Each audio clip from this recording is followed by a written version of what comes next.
Hello everyone, আসসালামু আলাইকুম। ছোট্ট একটি ব্লগ ভিডিও নিয়ে আসলাম আপনাদের জন্য। আজকের ভিডিওতে প্রথমেই শুটকি দেখাচ্ছি। আমার হাজব্যান্ড 1 মাস আগে কক্সবাজার গিয়েছিল, তো বেশ কিছু শুটকি এনেছে। তার মধ্যে এটা হচ্ছে বাইং মাছের শুটকি। তো এবারের বাইং মাছের শুটকিটা একটু কেমন যেন অনেক শক্ত।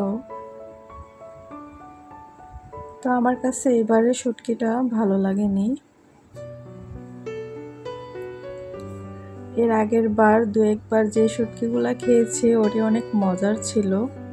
এবারের শুটকিটা অনেক শক্ত, অনেক ড্রাই ছিল। আপনারা দেখেও বুঝতে পারবেন শুটকিটা যে অনেক ড্রাই। তো আমি এরকম একটা ধারালো ছুরি নিয়েছি যেটা দিয়ে কাটা একদম অসম্ভব। তো আমি লাস্টে কি করলাম, হাতে ট্রাই করেছিলাম, দেখি হাতে শুটকিটা ভাঙে কিনা। তো আমি কিন্তু পরে হাতেই ভেঙেছি, ছুরি দিয়ে আমার কোনো কাজ হয়নি। কিন্তু ট্রাই করতেছিলাম, না হলে হাতে কাটা লাগে হাতে ভাঙতে গেলে।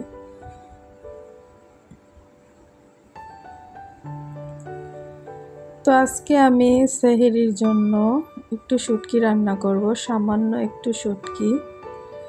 মাছ মাংস তো খাই, এখন একটু শুটকি খাবো। আজকে আমি শুটকিটা রান্না করব ঘাগরা দিয়ে। নিশ্চয়ই আপনারা ঘাগরা চিনেন, এটা চকে আনাচে কানাচে হয়ে থাকে।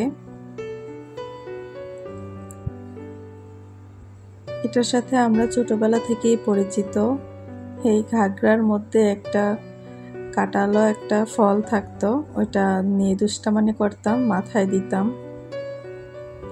তো এগুলা শুটকি দিয়ে খায়। আমাদের এলাকায় কম ছিল, কিন্তু আমার শ্বশুরবাড়ির এলাকায় অনেক বেশি অ্যাভেলেবেল পাওয়া যায়।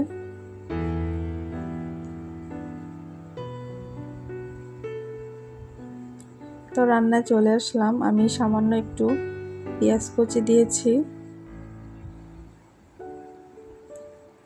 পেঁয়াজ কুচিটা ব্রাউন কালার হয়ে গেছে, এখন আমি একটু পানি দিয়ে দিলাম। আদা রসুন পেস্ট দিলাম, হলুদ মরিচ অ্যাড করে দিলাম, লবণও দিয়ে দিলাম।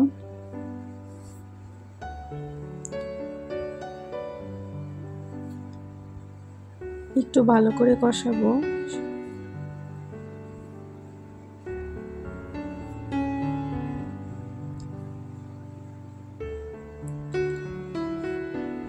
ভালো করে কষালে কোনো গন্ধ আসে না। এই তো আমার কষানো হয়ে গেছে। আমি কিন্তু এই শুটকিগুলো অনেকক্ষণ পানিতে ভিজিয়ে রেখেছিলাম, তারপর সিদ্ধ করে নিয়েছি। কারণ আগেই বলেছি শুটকিটা অনেক ড্রাই ছিল, অনেক শক্ত, তাই পানিতে 2-1 ঘন্টা ভিজিয়ে রেখেছি, তারপর আবার 10 মিনিট সেদ্ধ করেছি। এখন আমি ঘাগরাগুলো দিয়ে দেব। ঘাগরাগুলো আমি একটু ভাপ দিয়ে নিয়েছি। ঘাগরা থেকে একটা গন্ধ আসে, এই গন্ধটা চলে যায়। অনেকে ভাপ ছাড়াও খেতে পারেন, আমি আগে ভাপ দিই নেই। এখন আমার শাশুড়ি বলছে যে ভাপ দিয়ে খেলে নাকি ভালো লাগে। তো এই তো শুটকিটা তাড়াহুড়ো করে রান্না করে ফেললাম। অল্প একটু তরকারি হয়েছে।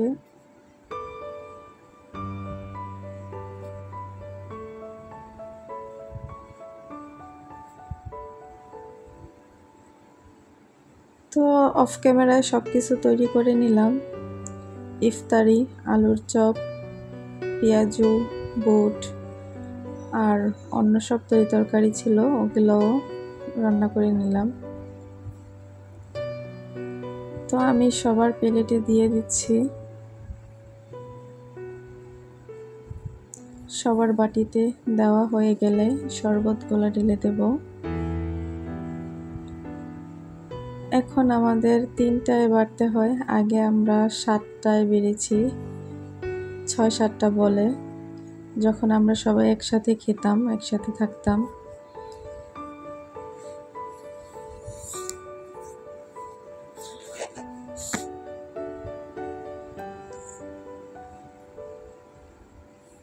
এখন আমার আয়োজন কম, কাজকর্ম কম, মাত্র 3 জনের ইফতার তৈরি করি।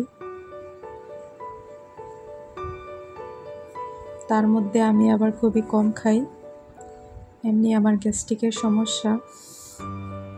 তো এই পর্যন্তই, আল্লাহ হাফেজ।